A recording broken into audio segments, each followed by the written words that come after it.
if your future, your current, and your present was designed exactly for you? What if you already had all the tools you needed and you didn't need more resources? You needed more resourcefulness. Pivots happen for two reasons. One, when you decide that moment, that day, enough is enough. I'm not sticking in this relationship. I'm not sticking in this business. I'm not sticking in this career. I'm not surrounding myself with these negative people anymore.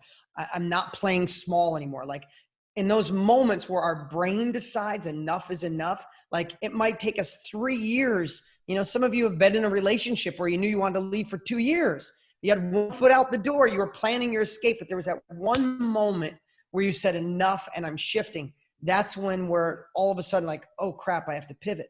But then on the other side, pivots happen when the world pulls the carpet out from underneath your feet, like COVID did for so many people. Or you're happy in your relationship and someone leaves you, or you're happy in your career and you get fired. That's not in our control. But both ways, the end result of both of those circumstances is you must pivot. Because if you stand still like the book Who Moved My Cheese and cross your arms and hope somebody brings you more cheese, it may never come back. In the whole metaphor of Who Moved My Cheese, the cheese used to be brought to these two mice every day. Finally, the cheese stops coming. One sits there and says, I want my cheese back. And the other one says, I don't think it's coming back. I must pivot, and went and looked for different cheese. Here's what I know. If you don't pivot, we die. You might not die for another 40, 50, 60 years, but you really stop growing. And what's life if we're just like, right? So pivoting to me is a crucial part if you want another level of success. And I'm guessing if you're spending time with us right now, you're listening to this awesome podcast with David, you're gaining, you want to gain capabilities to go faster, quicker, shift, pivot, change your life. And there's so many different things in pivoting, because as soon as you go to pivot, you might go, yes, I'm finally going to start my business. Oh crap, I got to start my business. I got fired. Okay, I'll do my own thing. Oh crap, I got to do my thing. So the first thing is, when you pivot, you must find ways to protect your confidence and watch your story. Nice. Because the two things that happen is all of a sudden that inner self-doubt, or your husband or your wife or your friends start saying, oh my God, you lost that job. You should just go look for a job. Don't try to do your own thing. Or, you know, whatever the news that's, we're going to hell in a handbasket, or COVID saying all these jobs, like, all I know, in during the midst of a pivot is the most crucial time for you to do whatever it takes to protect your confidence. Fill your brain with podcasts like this. Read books of people that had nothing. Read books of underdogs. Read books of those that had no money. Figure out how to be resourceful. Outline your ideal, compelling future and stare at it every day. Sell yourself in the mirror every day that you deserve more, because if your confidence doesn't go up and it doesn't stay up, obviously the opposite of going up goes what? It goes down. And when your confidence goes down, you let all those limiting beliefs come back in. Oh, you weren't that smart in school. You're not that good with numbers. The world's going to hell in a handbasket. I don't know if we have the right president. I don't know if we have the right Senate. What if I don't have money? And if your confidence goes down and that shit story comes in, the only thing left to do is you'll retreat back to where you were. You hit the nail on the head. I absolutely love that. And that's what I preach, the gospel of confidence, true self-awareness, confidence. And that's what you're saying. Like, we have to know when to pivot. We're going to go through this area where we fall into the pit, this difficult situation. And can we just thrive in these situations where most people are trying to survive? So I love that. And you hit on a word, underdog. As you have a book called The Underdog Advantage, there is no better time than now to really embrace this type of mentality, being uncommon, being the underdog. Yeah. Can you talk about how this has driven your life of you being an underdog? Because I'm sure not everybody said, hey, Dean, you're going to be where you are right now at this point. I doubt anybody did. Yeah, exactly. Yeah, so, you know, I think being an underdog seems like a hard thing, because in most cases, whatever an underdog means to you, you don't have the support of friends and family, or you don't have the finances, or you live in the wrong area. You don't have the cash to launch your business. And I think we can be like, well, if I had this, I would be better off. But what if, whether you believe in God, the universe, I believe in God, what if your future, your current, and your present was designed exactly for you? What if you already had all the tools you needed and you didn't need more resources? You needed more resourcefulness. Oof. Think about that. Go read a book on George Washington, Michael Jordan, LeBron James, Abraham Lincoln, anybody, Mother Teresa, Martin Luther King. quintessential underdogs. They were not supposed to make it, but their lack of certain assets and resources was actually the launching pad that made them so successful in the impact they made. So let me ask you this. I get a DM, David, probably, I mean, we get thousands a week, but I probably get hundreds a month of people saying, oh my God, Dean, I have this great idea. We could make millions together.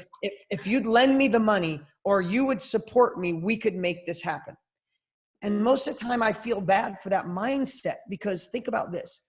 Did you ever look at the crazy percentage of people who hit lotto and go broke? What happened? They had resources, David, but they weren't resourceful, right? They didn't learn resourcefulness. What about, I don't know if you have any friends or people that you know in your life that are trust fund kids. I don't mean the trust fund kids where their parents make them work for it. I mean the ones at 18, 22, 30, and 35, they get a chunk of money.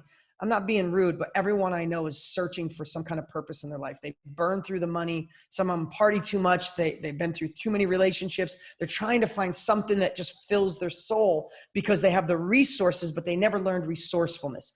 I have 3 children now. If I could teach my kids one thing, it would be the art of resourcefulness. Your answers lie in front of you after 4 or 5 more failures. Like, your next level lives on the other side of the thing you fear the most or you avoid the most. And that's what makes an underdog so unstoppable. That's why Netflix, as an underdog, when Blockbuster could have bought them for $30 million and they said, oh, that little company will never do anything. Do you know a Blockbuster? Right? That's why Kodak, big old Kodak, invented the digital camera. When everybody was saying we need to go, we use digital, they go, no, we're more in the printing company. No one's ever going to want pictures on their phone. They're going to want to hold it in their hand. Do you know anything about Kodak right now? Right? So these underdogs throughout time, throughout history, starting in their garages and the Bill Gates and all of them, nobody saw them coming. Nobody believed in them. They were told no a million times. They didn't have resources. But why do they dominate the world? Because they learned to turn a disadvantage into their superpower. And the cool part is we all have that superpower locked inside of us. We just have to believe that we can unlock it. That's beautiful on so many levels. Let me unpack that real quick. And you talk about setting the foundation, building the foundation with these great habits, which I want to get into this next, talking about the success habits. But and also when you say that God is your way, same for me. That is my foundation. That is where we know that everything that we're doing is literally house money. Like, we can serve, and you live out that service mentality, that genuineness about you. So let's talk about these type of habits. So when we talk about underdog advantage, you have to develop habits that you can be able to keep this self-confidence, keep these negative thoughts suppressed and away from you. Talk to me about the success habits that you do personally. Yeah. So, you know, we all have it. Certain things I'll have to tell you, because I saw that the word confidence really rang a bell with you. Yeah. Is I believe if we want more out of life, we want a better relationship, more income, change our career, launch our career, we must protect our confidence. Yes. So one of my habits is really, I'm going to go a little deeper on confidence here because it's so important, is one of my habits, and I believe it's an underdog habit, is I must be the observer of the things that rob my confidence. And here's, David, this is where you'll see my brilliance. I'm kind of joking. It sounds so simple, but it's so true. Is I have to be the observer of things that take my confidence away, and I have to do less of them or say no to them. Simple as that sounds, let me give you 3 examples and you go, oh shit, I'm not doing that. When is the last time you watched the news, especially in today's crazy world, and got done watching it, went, wow, I feel empowered. I feel amazing. I feel like I can conquer the world. You watch the news, you're like, oh man, the world's going to hell in a handbasket. To me, if I watch the news, it reduces my confidence, and I can't have that because I need to be a confident man, to be a leader, to be a role model to my family, to my team, to the world, right? So to me, I've been on a news diet for a decade. I snuck in a couple of weeks right before this election and it was like disgusting. I felt gross and I'm back on my news diet, right? Another thing is, what about when you're with that friend that every time you tell them about your dreams and your desires, tell you you're a dreamer, you're wrong, it won't work, we have the wrong president, wrong time in the country, wrong time in the world, but you still talk to them about it. Every time you have that conversation, it is reducing your confidence and making you question what you do. How about focusing on your weaknesses? You know, I'm not that good at Excel spreadsheets and doing business plans. Neither am I, and I still can't spell. And I'm a multiple New York Times bestselling author. I found a way to find what I'm good at and get amazing at it. It'd be like taking a pitcher on a baseball team, right? And one of the top pitchers and put him as a catcher and then judge him. Like, don't catch, you're good at pitching. Find out what you're good at and get amazing at it. And I mean, when you work on things you're good at, does your confidence go up or down? Right? So I'm only giving you 3 examples in my life. I don't watch the news. I don't surround myself with negative people. I don't have anybody that calls me. I'm sure I'm holding my phone in my hand if you're listening to this. Who's got a person in their life when their phone rings and they look at their screen, they go, oh crap, should I answer this now? Oh, I don't feel like having this conversation. I don't have any of those in my life anymore because that robs my confidence. I do little things on a daily basis. I don't wake up in the morning and the first thing I do is look and check all my messages because there could be a bad one in there. That robs my confidence. I do everything in my power to protect my confidence, my courage, so I can take, write this word down. We all must take uncomfortable action in our lives or we'll play small. You don't take uncomfortable action when your confidence is low, because when your confidence is low, your courage is gone and you just sit and you wait for someone else to fix it. No one's coming to save us. No one's waving a magic wand and going to fix our lives. It's all on us. It is freeing to realize it's all on us and know that if you want that next level, one of the habits and being an underdog that you must do is protect your confidence. So whatever that means to you, what should you stop doing? Who should you stop having certain conversations with? What should you stop watching? And then on the complete opposite side, what builds your confidence? Is there certain books? I listen to an audio at least an hour a day, every day of my life while I work out. 6 days a week to 7 days a week. I got a book in my ear or a podcast in my ear. What do you listen to? What do you read? Who can you surround yourself with that when you're done, you go, I got this. I can do this. I read listened to a 62-hour book on George Washington. That guy, talk about the quintessential underdog. That guy should have lost 400 times. He should have given up 400 times. If you live in America, we should be sipping tea and drinking talking with a British accent. There is no reason we should have won the war here in America. Why? Because he was the quintessential underdog and he used that as his advantage. I love that on so many realms. Like, everybody listen to this, you need to hit pause, rewind that, listen to it again, listen to it every single morning. That is super powerful, Dean. Talking about confidence. It's literally what I coach NBA players on. That's the foundation of these high-level, high-performing athletes is all confidence. And you just hit on there too, is confidence through comparison. It's most people will think comparing is a bad thing, but if you compare yourself, hey, George Washington did it, or so-and-so did it, I can do it as well. And people can find that in you, which makes it like, it's amazing seeing you as an underdog, finding confidence that you've done it, we can do it too. So I absolutely love that. Thank you for that point. Just hammering in on confidence. So important we protect it right now. And Dean, what juices you up in the morning? You're so passionate and so giving and serving. Like, what juices you up when you wake up every morning to just continue to do what you do? Yeah, really good question, David. Here's what I would share with everybody. Know what the heck success means to you at this phase of your life, right? Success in my 20s, I was a broke kid. I didn't go to college. I didn't have money. I lived in a trailer park. That's just my journey. It's not poor me. But, being restricted, coming from a little tiny town in upstate New York, man, I wanted more out of life. And I saw the shiny things in life. And by my early 20s, I had already started a collision shop. I had a firewood business. I had a tow truck company. I had like 20 apartments. I was already starting to build houses, starting from nothing. Just a lot of hard work. Do you know what success was in my 20s? Literally on a Thursday night or a Friday afternoon, I would jump on a plane in New York and I'd fly down to Miami and I'd party all weekend.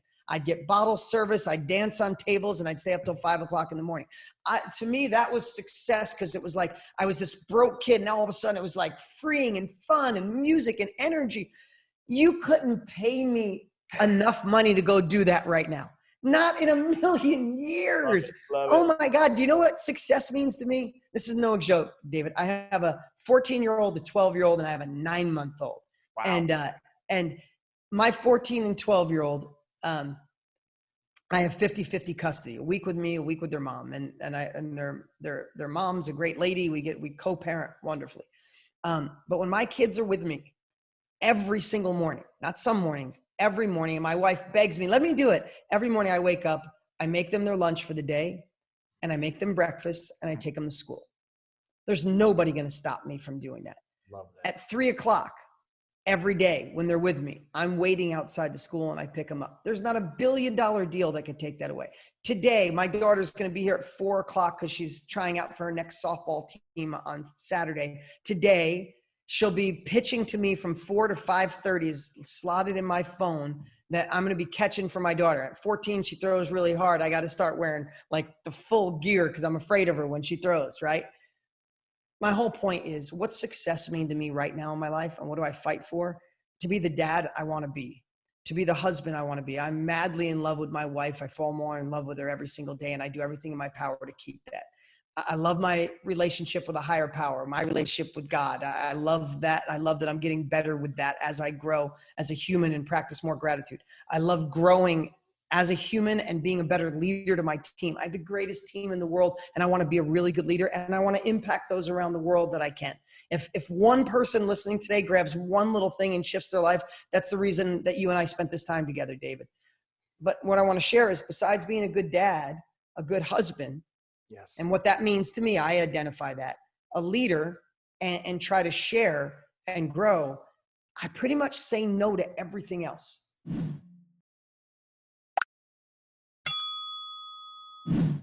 Right? Everything else is a no. I don't go to fancy parties. I wear a t-shirt every day. I drive a pickup truck. Like, I feel blessed. I live in a dream home. I have 13 different companies. I have more success than I could ever be.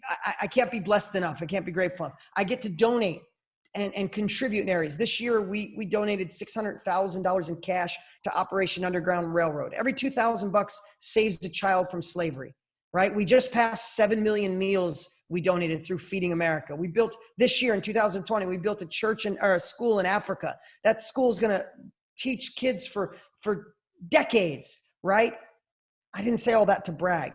I said it because I know what success means to me right now. And when I wake up every day, that success drives me. No one's going to take away me being a dad. No one's going to take away me being a good husband. No one's going to take away me being a good leader. And $600,000, I feel amazing we were able to donate that. I want to donate more next year. So what drives me is impacting others and living life on my terms. What's up? What's up? Hey, before you go, you need to watch these next few videos. They're absolute game changers. Hurry up and click right over here and watch them, and I'll see you there.